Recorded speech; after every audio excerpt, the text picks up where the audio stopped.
I have been accused of unnecessary and expensive renovation of the official residence of the Deputy President in Karen and Mombasa. Mr. Speaker, firstly, I would like to state that funds for the renovation of the official residence were approved and allocated by this Honorable House based on the fact that the premises had been neglected for a very long time when Dr. William Ruto was Deputy President. It cannot be fair that this House would proceed to impeach me because of an action that these honorable members have approved by way of appropriating monies for the renovations. Mr. Speaker, the contract for the refurbishment of the official residence of the Deputy President, dated 22nd December 2022, was signed by Honorable Katole Metito, the Controller of State House, Office of the President, and Agrobic Investment Limited that was awarded the tender, because the Controller of State House at that time was the accounting officer in charge of the Office of the Deputy President.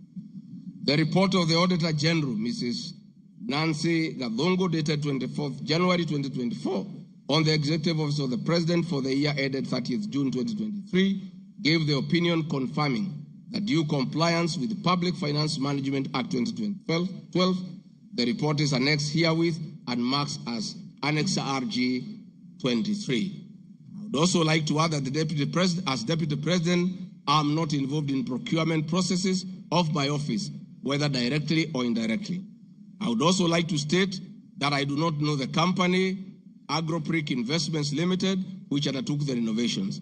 I do not know the directors and the company. I did not participate in the tendering or supervising of the same. The motion dated 26 September 2024 alleges that on 29 January 2023, 45 million Kenya shillings was transferred to Bayani Enterprises Limited, which is alleged to be a special purpose vehicle used by me to siphon public funds. No evidence whatsoever is contained in the motion showing that the said company is in any way connected to me